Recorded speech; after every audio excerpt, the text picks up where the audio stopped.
So I'm Latanya Scott. I'm a social media personality for Purposely Awaken, and I am here to interview a tremendous trauma surgeon who is joining us right now.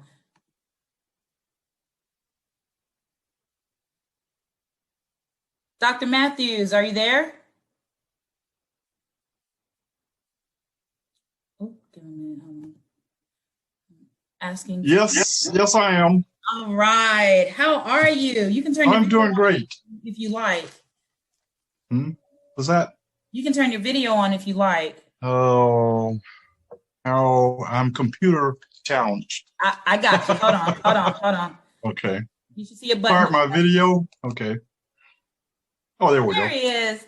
Hi, how are you? Oh, I'm doing great. How about yourself? I am awesome. I'm Latanya Scott. I'm from Purposely Awaken, and it is an honor to interview you. I know we got a little bit about 45 minutes or so, but I hope that we can go the entire hour. But if not, that's fine. How are you doing, Dr. Leslie? I'm doing great. I'm doing great, Latanya.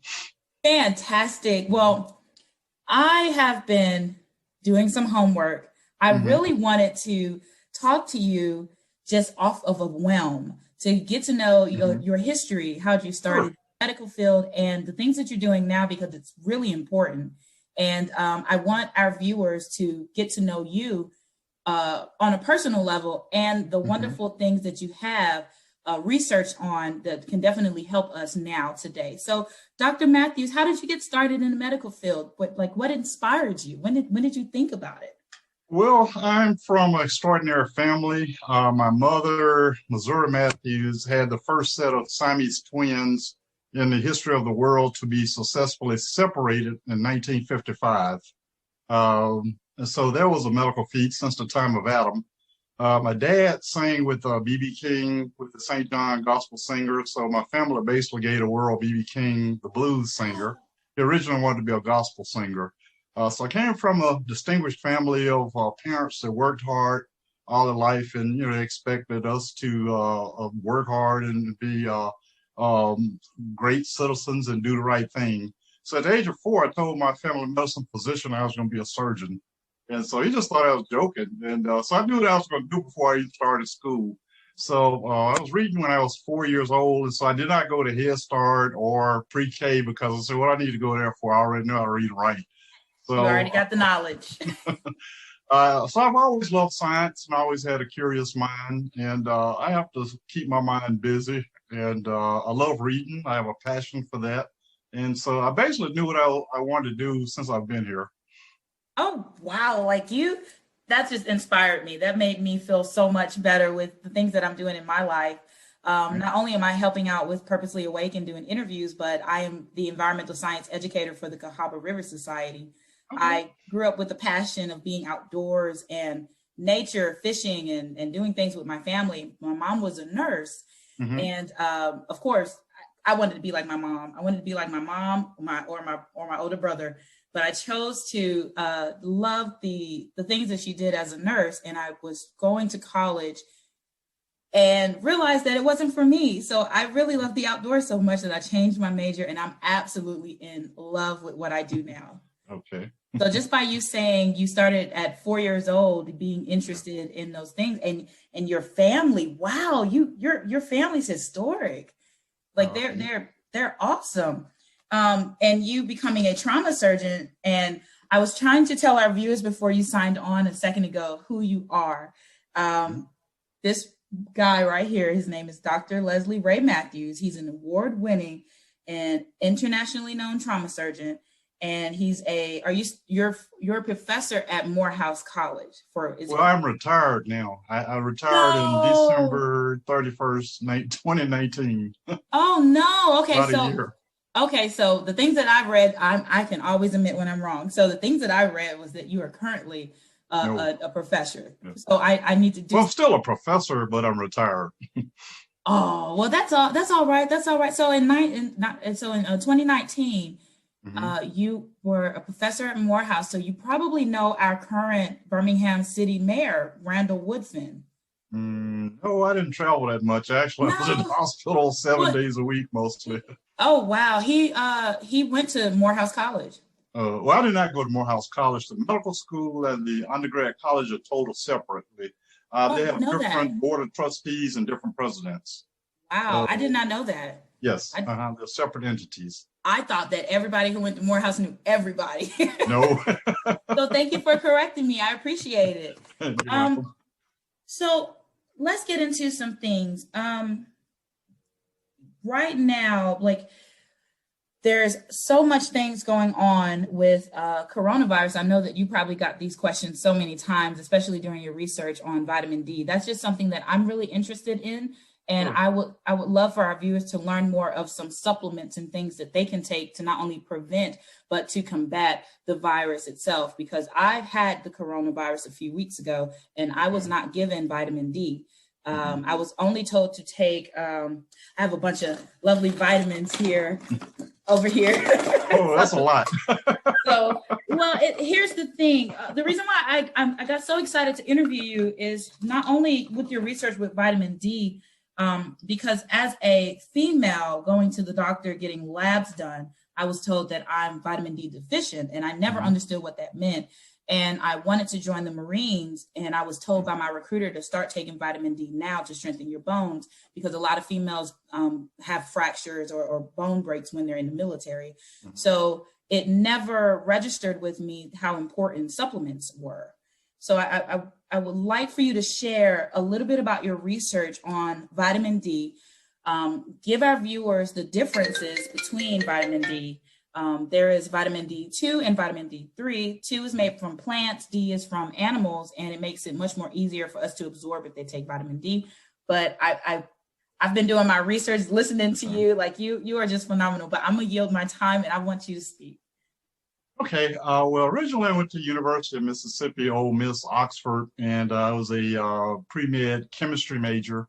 So I took a lot of extra hours of biochemistry. Biochemistry is how our body works. So this is one of the hardest classes in medical school is biochem. So most doctors barely pass biochem. So actually, I have to have challenges in life. So I've actually tutored biochem when I was in medical school. So all 110 medical students in my class passed biochem, and so that was my challenge to make sure everybody passed. And so, but anyway, if you have a real good Oh, understanding technical of understand vitamin D or how it works. So most doctors were biology majors, so they do not have a great understanding of biochemistry. So that's why they don't understand how it works. So then I actually had the second advantage of being a surgeon. So I'm actually looking inside the body and seeing on a daily basis. I'm looking at the heart, the lungs, the brain, the kidneys, and everything, and seeing what internal effects it does. Most researchers are just in clinic or labs just handing out pills. So I'm actually getting real time looking at the actual organs as to what's going on. So, but anyway, so starting off on vitamin D is not a vitamin, it's a true the hormone. hormone. Yes, it's hormone. So that was the first mistake that they made 100 years ago when they discovered hormone D or vitamin D. The difference between a hormone and a vitamin is a hormone is like a spark plug. It just makes a reaction go faster at a lower temperature. Because otherwise, you have enzymes and vitamins when you eat. So if you notice, your body temperature stays the same. So if you didn't have vitamins and enzymes, your temperature will go up to 120 degrees when you eat. And so that's what it just makes like a spark plug. So think of a vitamin as a spark plug. Hormones work in your blood system and they help you interact with your environment. Example of a hormone is testosterone. It works on many different systems. Testosterone works on the male voice. When he gets 13, the voice gets deeper. He begins to get facial hairs. He begins to get muscles. So it works on the muscles, the facial hair, the voice, and he begins to be able to reproduce. So it works on the reproductive system. So hormone D or vitamin D does the same thing. So we have 30,000 human genes that determine, our sex, our height, and intelligence, and all of that, and how well your immune system works. So what hormone D does, it controls 3,000 out of 30,000 genes in the human body, or 10% of your DNA. So I have something I can go to Walmart and buy and control 10% of my DNA. That is powerful. So if I learn the chemistry and the biochemistry of vitamin D, how it affects each different cell and organ in my body, imagine the things that I could do with that. Yeah. So actually, I'm kind of like George Washington Carver. I can do as many things with vitamin D as George Washington Carver did with the peanuts. So you have receptors for vitamin D on every cell and tissue in the human body. So there's another a chemical that has receptors on every cell or tissue in your body like that. So if you understand what it does on each cell and tissue, just imagine what you could do. So as a trauma surgeon, one of the things that vitamin D does is it increases or make your immune system stronger. It increases your white blood cell count. So white blood cells is what your body sends out to attack whether when you get an infection, whether it's bacterial, viral, fungal, or parasitic. So it's the immune system. So if you have a weak immune system, it's not going to be able to fight off any infections like it's what we see in HIV patients. They have a weakened immune system. So they get all type frequent infections. So if I can strengthen my immune system and make my immune system stronger or increase the number of white blood cells, I can basically fight off anything. So basically what vitamin D or hormone D does, it increases the white blood cell count. So when you get attacked by the coronavirus, what it actually does is you have more white blood cells. Now I have a stronger army than the coronavirus. So I can fight off because I got a strong army. So I can fight off basically anything that attacks my body. And so another thing it does is it decreases inflammation. So coronavirus causes a cytokine storm where it releases evil proteins in your body that basically cause your blood pressure to drop, you to get confused and sweaty and clammy, and it clogs up your lungs and all that. So vitamin D or hormone D decreases that too. So it's fighting a two-pronged battle. So or it outflanks the coronavirus. And you said earlier when you were going in the military, so the military has a problem. They spend over $100 million a year just on stress fractures out of their TRICARE budget. Wow. So, and that is expected to rise even more. So just imagine they train all these young recruits out of high school, and a lot of them wash out because the fractures don't heal or they can't heal properly, carry those 80-pound sacks on their back. So actually, they're doing a study now at the military based on my research. Where they're giving all the basic recruits at all the 4 Army bases, they're giving them vitamin D, but they're giving it to them in a candy bar. And so I advise them not to use a candy bar because of cavities and sugar. Cavities and sugar and obesity problem that they're having. But they have a version to pills for some reason, which are lighter to carry. And so actually, when I met with the military back in 2012, so I've basically been training them, I presented it as a national security threat, vitamin D deficiency. And what people don't know is like the free lunch program was started by the military in the 1940s during World War II. Not free lunch because we were losing the war at first because we didn't have enough healthy soldiers to fight because of poor nutrition and poor dentition. So after we started feeding the kids in school, they became bigger, stronger, and healthier. We were able to turn the tide of the war. So actually, a lot of generals in the military didn't know that. So I gave them that piece of history. I said, so now, I'm helping you embark on another mystery to deal with vitamin D deficiency. And so I said, I told them, I shocked them. I said, if I had military training and understood military tactics, I said, I could beat all 200 of you in this room every time because I said, my soldiers would be stronger, faster, fewer injuries. They would heal faster. They would get less PTSD. They would have fewer infections. So as a surgeon, what vitamin D does is surgeons, we have to deal with all type of infections. We have to worry about pneumonias and people get injured. They come in with glass and grass in their wounds and stuff. So infection is a thing that increases healthcare costs, increases the length of stay, and it increases your mortality, morbidity, and you stay in the hospital longer. So after I learned how to perfect the use of vitamin D, we started using it in our patients. And we noticed a decrease in mortality rate. So we actually cut our mortality rate from overall 11% down to a 4.1%. And we went 13 years without a single lawsuit in trauma critical care. That's unheard of. Normally you have 2 to 3 lawsuits per year. So imagine how much money my medical school and the hospital saved. Just by your medical malpractice insurance go down tremendously. You're talking about millions of dollars. Medical school. Yes, you're talking about millions of dollars saved. Oh yeah. And anyway, with ventilator-associated pneumonia, these are patients that are on the breathing machines or ventilators in ICU with head injuries and other serious multiple gunshots. So once we started using the vitamin D, we cut our ventilator-associated pneumonia rate, which is a bad pneumonia. 40% of the people on the ventilator die. from that is so serious. So we were able to cut our ventilator-associated pneumonia rate down from 80% down to 20%. The national average is 10%. So I'm working at a county hospital that you have limited resources, you're understaffed. So to cut anything from 80% to 20% is like just Herculean. Yes. And so basically it kills all type of pneumonias, whether it's a bacterial pneumonia, fungal pneumonia, viral pneumonia. So it's the same principle, same concept. Because like I said, if you understand the biochemistry of pneumonias and the processes, your body can only do so many different things. So once you understand what the body can do, and then I understood how to counteract it. So basically you can limit or eradicate basically coronavirus pneumonias and coronavirus if you understand the chemistry of hormone D. So thank you for that. Wow, I could listen to you all day. I promise. I'm over here taking notes. Okay. So with that being said, with the it's still going on, coronavirus, COVID-19. What would you say to the younger audience that is going to view this interview, especially those who are not going to wear their mask or wear their mask or whatever they choose, if they go outdoors, if they come in, if they catch the coronavirus, regardless, what would you say to the younger generation about using vitamin D to combat COVID-19? Everything that you said just a second ago should have been,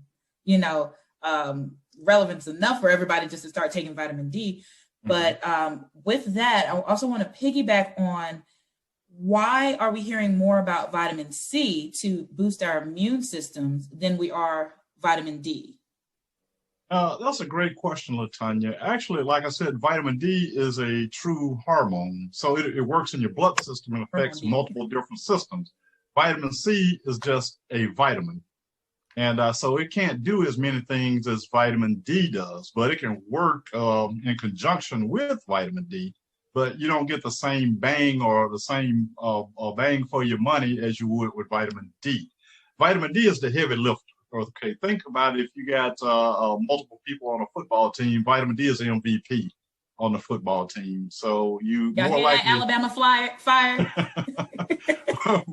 Well, I'm glad you mentioned Alabama. Actually, I've spoken to Nick Saban and Kirby Smart. Some of the SEC football coaches. Actually, I had about a 40-minute meeting with Nick Saban back in 2015, 2016. And so most of their players are on vitamin D. And because they understand. Don't tell the other SEC football teams about vitamin D. That's a secret. Are you an Alabama fan or Alabama grad? I like the whole state. That's all I'm going to say. I'm in Alabama currently. Okay. All right. Okay. So it works in sports. So I've, like I said, I've done many different things. And one of the things I've done I've worked with vitamin D in athletes. And so I started out with my nephew back in 29 when he was like 8th or 9th grade. And so this guy was like a Pee Wee Herman. And so, in a year or two, he was like 6'3", 220 pounds with 2% body fat. Magic Johnson and Michael Jordan were 6 to 8% body fat. So this guy was just all muscles, and he was running a 4.3 40-yard dash, bench pressing 425, and squatting 500 pounds. Wow. And he was just a phenomenal athlete. So when he went to high school, the coach asked his mom, "What are you feeding this boy?" Vitamin D. So the coach wanted to meet me and talk to me, and so I started working with the high school football team back in 2011. So in that year that MLK, Martin Luther King High School in Atlanta, Georgia, Latanya, Georgia. So they went 13-1 that year. 85 football players, 25 of them got a D1 scholarship after that one team. And they thought it was a fluke. The next year, 24 players got a scholarship. So that was a total of like $70 million in grants, or scholarships that they received in 1 year. So presently, from that team, you have 2 in the NFL and 2 in the Canadian Football League. And so the ones that continued in sports and stayed out of trouble, were able to do remarkable things because, like I said, it's a hormone. So another thing vitamin D does in sport-wise is like we've always been told that you cannot increase your speed. And so being the type of person I am, I always think outside the box, and I don't believe everything else taught in medical school. Good. So I try to prove things wrong, and I've been quite successful most of my life. So one of the things that it does is it increases, you have two type of muscle fibers. You have a fast twitch, which you see in your sprinters, your 100-yard dash and your 200 meters and quarter meters. Then you have your slow twitch, which you see in your marathon and your distance runners. What vitamin D or hormone D does is it increases the amount of fast twitch fibers that you have, and it also makes those fibers thicker. So if I increase the number of fast twitch fibers, it's going to make me do what? Run faster. And so I'm not going to go from a 5.0 40-yard dash to a 4.3. I can go from a 5.0 40-yard dash to a 4.7. They can make a big difference in football. If I'm a defensive end and I run a 4.7 versus a 5.0, I can get to the quarterback faster and sack the quarterback versus him throwing a touchdown or running for a touchdown. Hey, you might have answered my question of how I got a sack in football. I played tackle football, and I sacked the quarterback on one of our games. Wow. So I was wondering, maybe it's because my doctor gave me vitamin D. It does help. It makes your muscles stronger and your bones stronger. Wow. So you're less likely to get a fracture also. So that year, the first year I worked with MLK, we only had one fracture the whole year. So like I said, they had 85 football players, 13 games, and tough 5A division football, which is really tough. And only had one fracture, and then we only had one concussion that year also. Concussion has become a big thing because remember, your skull is a bone also. And so our problem is human beings that we have thin skulls compared to a battering ram. What does a battering ram do all day? They butt heads intentionally. Battering rams don't get concussions. They don't fall out. They don't get brain bleeds like we do because. But they're animals. No. This is all. You remember I said it's all biochemistry and all physiology. They have teach us something. Okay, they have thicker skulls. So if I have a thicker skull this thick versus this thick, and then if I hit something with the same amount of force, then you have a thing called kinetic energy, which is active energy. So that energy is going to stop before it gets to the soft tissue of your brain. But if I have a thin skull and I use the same amount of force, that energy is going to go all the way through the skull to the brain. A perfect example of that would be if I had an egg and a coconut, and I hit the egg and the coconut with the same amount of force, which one am I going to break? I'm going to break that eggshell. Yep. And so one of my jokes is like Humpty Dumpty was vitamin D deficient. That's why he broke all his bones. So I said, if Humpty I'm going to use that. I'm going to use that. Okay. Vitamin deficient. Yeah, so Humpty Dumpty was vitamin D deficient. So I solved a nursery rhyme. Oh, I'm writing that down. Gee. So that's what happens. So you have what vitamin D does is it increases absorption of calcium from your gut and from your bones and stuff. So calcium is what makes your bones stronger. Mm-hmm. And the problem with scientists and other scientists and doctors is like they don't understand biochemistry real well. So I was a chemistry biochem major. And so to me, that's like breathing or second nature to me and stuff. And so I understand that very well. For example, they say, well, vitamin D doesn't decrease bone fractures. And they don't understand the composition of your bones. Your bones are just not made of calcium. Bones got protein in it. It has some phosphorus, some magnesium. So if I'm going to make strong bones, I'm going to need what? More than just vitamin D. Mm-hmm. And so they just give them a low dose vitamin D and it doesn't work. And so another thing that they misunderstood, they underestimate the amount of vitamin D that you need. So I pioneered high dose vitamin D. And so I was always told, worry about vitamin D toxicity, but the body needs way more vitamin D than we used to because back 50 years ago, we were an agricultural society. So we were outdoors all day. And that was before the advent of computers. Kids played outdoors. You played hopscotch, jack, baseball, basketball, football all day. So we were in the sun from sun up to sundown. And so kids today are computer geeks. And so they're never outdoors. So they don't get enough sunlight. Their vitamin D levels tend to be lower. And then even in African Americans, reason you see more disease processed in us because we have lower vitamin D levels. We have more melanin in our skin, which protects us from sunburn and skin cancer, but we have to stay in the sun 3 to 10 times longer than the average Caucasian person to produce the same amount of vitamin D. So living in the United States, we're at a higher latitude. You're not on the equator. So our vitamin D levels tend to run 30% lower. And so I proved that basically when we started doing the research, we just looked at what vitamin D levels were. The lowest vitamin D levels were in African American women, which was 9.8 nanograms. I'm one per of those milliliter. women. Yeah. Sadly. And the federal government says 30 nanograms per milliliter should be your normal vitamin D level. So actually, we challenged that also. We said 30 can't be normal because your body is still doing things at 30. 30, only thing 30 does is keep you from getting rickets. So to get your level above 30, you notice you only see bow legs in African American people. You don't see it in other races because of the darker skin. So what happens is that's biology and physiology too. So what happens is wait a minute. One, you're answering all my questions. And about the bow-legged, hold up. Because I have a mirror when I walk into my house. There's a mirror and I look at myself. I'm bow-legged. My sister's bow-legged. My dad is bow-legged. And I've always looked at other races and they either have that pear shape and straight down, but their knees stay straight. Yeah. But in African Americans, it's always knock-kneed or bow-legged. So you mean to tell me if we would increase our vitamin D, that can either be prevented in our future generations? Yes. Well, let me tell you why. So I don't just figure out, try to understand the dynamics of things like the whys. So I'm a person that want to know why. So the why of that is that when you're in the womb, most mothers are vitamin D deficient when they're African American mothers are vitamin D deficient when they carry their babies. So what happens is when the baby is born, he's born vitamin D deficient. So the strongest structure and when you build in buildings is the arch that you see in the Roman Catholic Church. So an arch beam is stronger than a straight beam. So if we were born and we had straight legs with being vitamin D deficient plus straight legs, your leg will snap like a twig. So genetically or the body bows the leg to make it stronger so the baby can walk even though he's vitamin D deficient.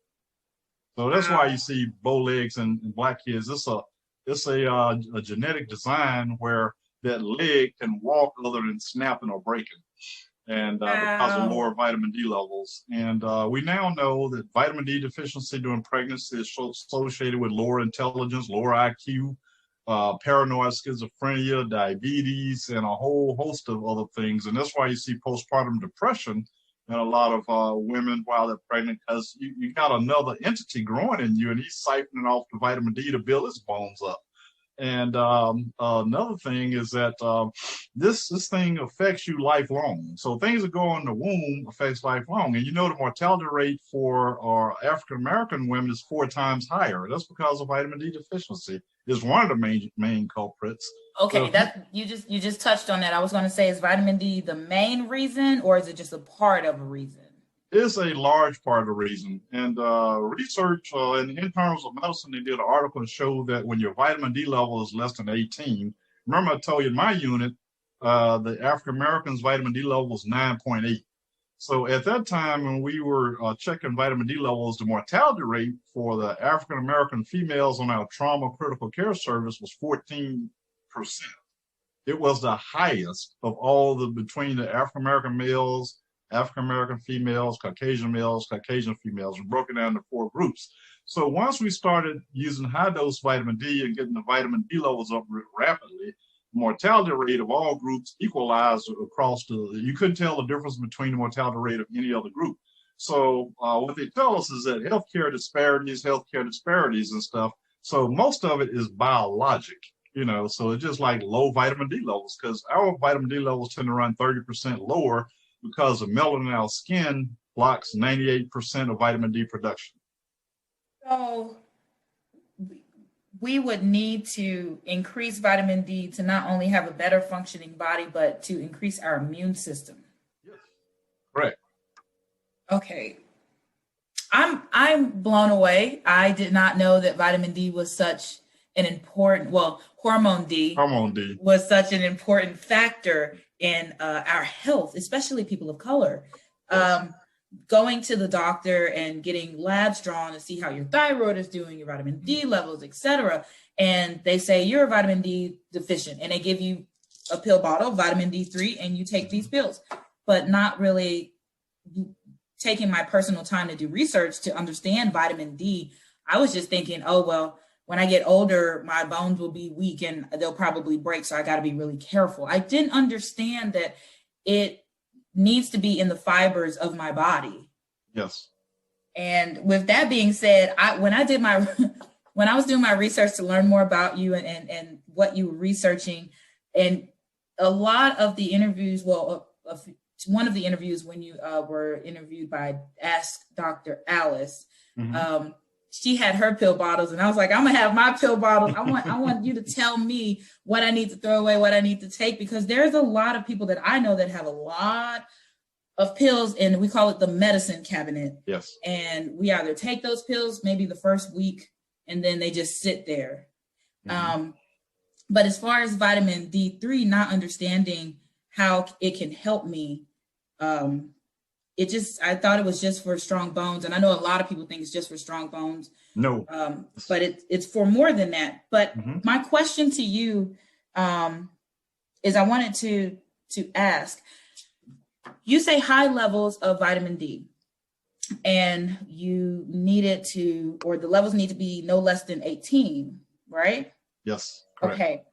So actually, less than 18 increase your risk of, let me explain that. Level less than 18 increase your risk of dying from all causes of death by 30%. So the federal government says 30 is normal, but if you get less than 18, say, for example, you come on my trauma service when I was working, and you had a traumatic brain injury or head injury. So your vitamin D level was 15. So you come on my service, your risk of dying goes up automatically by 30% from having that head injury just by having a vitamin D level less than 18. Or if you had a heart attack, you came on to my service and your vitamin D level is 10, your risk of death goes up 30% by having a vitamin D level less than 18. Or if you got coronavirus pneumonia, your vitamin D level is less than 18. You come on my service, your risk of dying goes up by 30%. So all across that's what all causes mean. So whatever you got, if you're pregnant, you're African-American lady, you have pregnant complications, your vitamin D level is 8, your risk of death goes up 30%. Wow. Anything. Well, yeah. Goodness gracious. I'm glad we're talking about this. This is very important. Yeah, and that's a cheap fix. You can go to Walmart. Over the counter. Yeah. Over the counter. So this is 50,000 IUs. And so you're supposed to take one capsule by mouth weekly. So I knew that I was going to ask you questions about vitamin D today. So I went on ahead. I took 2. I took 2. I did. I'm really low. My levels are really low. And I know that a lot of people watching this, their levels are really low. So let me ask you or find out how encouraging are you for folks to get supplements? Actually, first of all, I think people should get their vitamin D levels checked yearly by your physician to see how low you are. So if you're really low like you need the 50,000 IU. Over the counter. You just threw me under the bus, y'all. Over the counter, or most people are really low and have no idea. And so once you get it up, you need to take a maintenance dose, which can vary between 1 to 10,000 IUs a day. So it's kind of like you can't fill your car up one time and think you're going to drive off the rest of your life off one tank of gas. You got to go back every week and fill your gas tank up. So you have a loading dose, which is the 50,000 IUs. Then you have a maintenance dose, which can be anywhere from 1,000 to 10,000 units. That's based on personal. Then there are medications that can affect your vitamin D level. If you're on seizure medications, HIV medications, or steroids for any reason, that lowers your vitamin D level.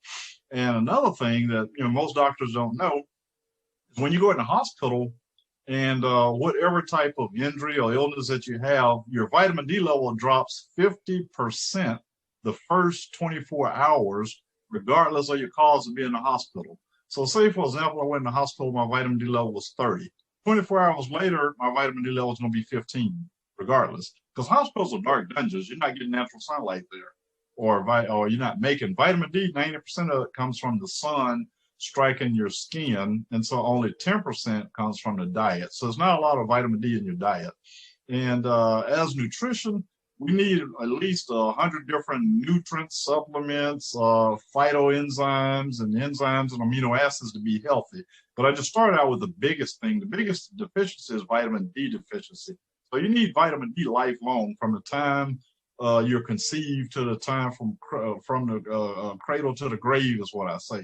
So it's a lifelong need. You don't just take it and fill up. This is something that I'm just very happy we're talking about this. Like, I'm so interested and intrigued. So with that, so we talked about, well, you answered mostly all my questions, but I do have more. Sure. For some of the folks that I know personally, I'm matriculated through college, and mine was science, medical, and all the sciences, chemistries and all. And they maybe took one science class with us and learned a little bit about white blood cells. And a lot of the folks took away high white blood cell count, you have a disease. So learning about white blood cells, when they're raised, they're fighting off an infection or virus, and they're trying to do their business. But can you break that down? Why, if they go get tested for anything, if they have a white blood cell count increase, is it good? Is it bad? And how will introducing vitamin D help their white blood cell count increase for health? Well, it depends on the cause. You can have a high white blood cell count and to have a leukemia or lymphoma if there's no reason for it to be sky high. But however, with vitamin D, you'll see a gradual increase. So usually the normal range of vitamin D is, your white blood cell count normal range is 3,000 to 10,000. So if you come in with a white blood cell count less than 3,000, that's usually a reason for investigation. You need to see a hematologist. So if there's no reason for your white blood cell count to be greater than 10,000, you need to see a hematologist too. So people with leukemias usually have white blood cell counts about 33, 40,000. They're complaining of night sweat, weakness, and maybe some night fever, and then they have enlarged lymph nodes. So you have to put the whole picture together, take the physical, the history, and the lab work all together to find out why the white blood cell count is increased. Wow, that is interesting. So with that, talking about the causes of high or low white blood cell count, to me, what I'm taking is, if you have a pre-line under condition that you're dealing with, is it too late to take vitamin D, or should you start taking you should start taking vitamin D now, of course, but if you have something, is it too late to take that vitamin D to increase your white blood cell count to help you in the process of getting over whatever it is? Well, as long as you're living, it's never too late, but I encourage people to get your level checked with your doctor, which is a simple blood test to see where you are first. You need to know how low you are. So like I say, if you're really low, you're gonna need 50,000 IUs to get you up. And then, so I think it should be done in conjunction with your physician, and see your doctor. And so, because it needs to be monitored, so I hate to tell people, like, take this dose and then you're not getting monitored, because there are some groups that should not take a lot of vitamin D and stuff. And so you have to know that from the biochemistry and the science of vitamin D. And so I don't just liberally tell people, oh, just go out and buy some vitamin D. So you need to see your doctor and get examined. Thank you for clarifying that. Sure. Because I know a lot of folks are going to go out and be like, I need vitamin D. Get the pills or the soft gels. Do not get the gummies unless you're a youngster and you don't like taking pills. Yeah, that's a problem. Most adults want to take gummies. I don't know why. It's candy. It's sweet. It makes you feel a little better. It does. It doesn't have as many IUs in it. It's not as potent or strong. Break that down. Break that down for our viewers. What is IUs at the back of that? Most medications are measured in milligrams or nanograms, whereas like vitamin D, one of the things they use is international units, which is the same dose, the same thing as dosage, but it's in international units. And so basically, more IUs it has means that the medication is a lot stronger. Well, I literally think I took 2 doses. I had to. I haven't taken my vitamin D in a long time, and I know I'm really low. So with that, I do want to, let's see. Let me make sure, because I'm trying to mark off my questions because you were answering them, and I just got so intrigued in listening to you. What are you working on now? Are you working on anything? Tell us what you are doing in these times. Is it a little difficult to continue to work and do things because everything's kind of going virtual now? Tell our viewers, how are you living? Well, I'm busy in a different way. I get emails and texts and phone calls from all over the world about the coronavirus and vitamin D, because I'm considered one of the top vitamin D experts on the planet. So I'm always doing Zoom talks or podcasts and stuff. So they keep me busier than I thought I would be. And I'm always working on something and fine tuning things and, trying to figure out, how do I save the world from itself? And so basically, I'm trying to get the message out just on vitamin D that is really important, and that until, they perfect or get the vaccines working, you need a bridge because, we had record number just yesterday, almost 4,000 people died from coronavirus just on yesterday. And it's going to get a lot worse with these three new variants out. You got a new variant of coronavirus, the UK variant, the South African variant, and the Nigerian variant. And so these things, have mutated. Usually you see a mutation in one place, and these things have mutated. Yeah. The UK variant in 17 places at one time. That's unusual. And then the South African variant is mutated 23 times. So you have to wonder, are the vaccines going to be as effective against something that's mutated that many times as they are against original coronavirus? I need to pay attention to the news more. I really do, because I have detached myself from watching the news like I used to. It's just so much things going on, especially with coronavirus. I had it, and it's not fun. And my doctor said that I was one of the healthier people. So it felt like a bad cold. I was congested. I couldn't smell or taste anything at all. But I got over it. But that doesn't mean that I'm in the clear, though everybody's talking about antibodies and more. That doesn't mean that I'm in the clear. I can get it again, and it can come back and be much more vicious. Now, there are a lot of folks that have it and that are not that lucky. And that's really what the news and everything seems to be talking about right now. And I just cannot deal. I cannot deal with it. And so those are long haulers. These are people that, they still have lingering symptoms. And then the problem with coronavirus, this is a systemic disease. So I think we're looking at it wrong. It's not a lung disease. This thing can affect every organ and tissue in your body. So I call this a super virus. And so it's not the typical ordinary virus. And I think we underestimated the capabilities of this virus. It's not a normal, regular virus. That's why a pandemic. And I think the average person doesn't understand pandemics. And I would challenge each person to Google the 10 deadliest pandemics. We've had pandemics in the past, 6,000 years, that have wiped out half the population on the earth. So these things, you can't see it, you can't smell it, you can't touch it. So they think that it's not real, but it can wipe you out before you can even blink your eye. So I think they need to Google pandemics and see what a pandemic really is. The Spanish flu, the last one we had, killed 50 million people. 50 million. That was in 1918. Then they had World War I going on at the same time. World War I killed 30 million people.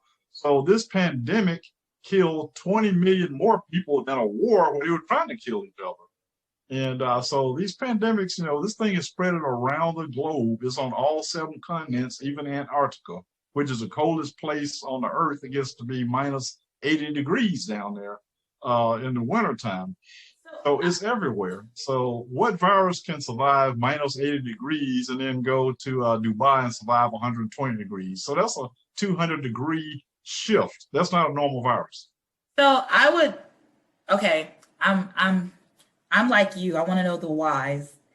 So it seems to me like for years, for all the environmentalists, please charge it to my head, not my heart. I'm just curious. All right. So it seems to me that for years we have been talking about what we call, and I'm going off a whim here, the wonderful global warming, right?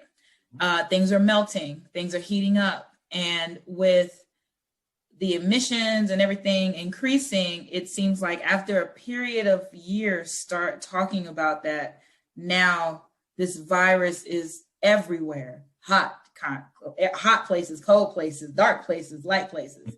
And anybody can get it. Don't know if it's airborne, but for some odd reason. It is airborne. It is airborne. Okay. Thank you. Thank you very much. So with that being said, how long can the virus live on surfaces? I'm saying that the virus has already been here, and for some odd reason, it's just with what we're doing to Mother Nature and the earth, it's just happening. It can live, I don't remember the exact hours, but different surfaces, it can live different amounts of time and stuff, from several hours up to several days. So it depends on the surface, whether it's glass or metal or porous or non-porous.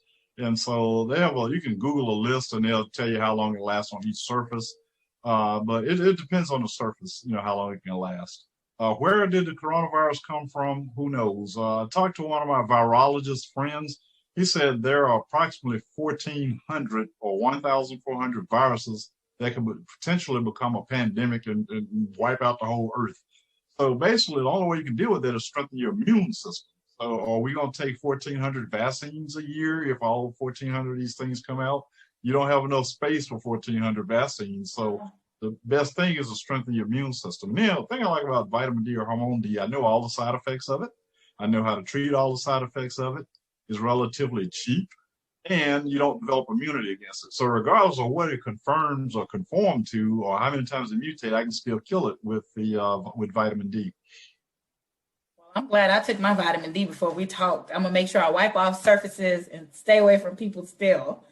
So before I let you go, I want to know, do you have anything that you would like to tell our viewers? And also, I know, FYI, you don't need his Instagram or his Facebook or any of his social media networks. You just need to go to Google and type in Dr. Leslie Ray Matthews. All his stuff comes up. But if you want to tell people how another way they can get in contact with you, although I just told them to Google you, feel free to do that now. Okay, well, you can go to my Facebook. Usually I put a lot of, I explain things better on the Facebook, whereas Instagram, can't be as wordy. So if you really want to get in depth, my Leslie Ray Matthews, my Facebook page. Then I have an Instagram at Dr. Leslie Ray Matthews. And my email address, if you want to get in contact with me directly, is LEMATTHEWS. That's LE Matthews 91 at gmail.com. Heard it from the great doctor. I'm not saying good doctor. I'm saying great doctor, because you definitely gave some facts and answered a lot of questions that I know a lot of our viewers have. Dr. Leslie, thank you so much for taking the time out. No, you're very welcome. I know that you're super busy, and I'm just so honored to have this conversation with you and learn more about the things that you are doing to not only keep yourself healthy, but to help us become more healthier. So thank you so much. I look forward to speaking with you. You're very welcome. I look forward to speaking with you soon, and you have a wonderful night. You too. Thank you. Bye. Bye.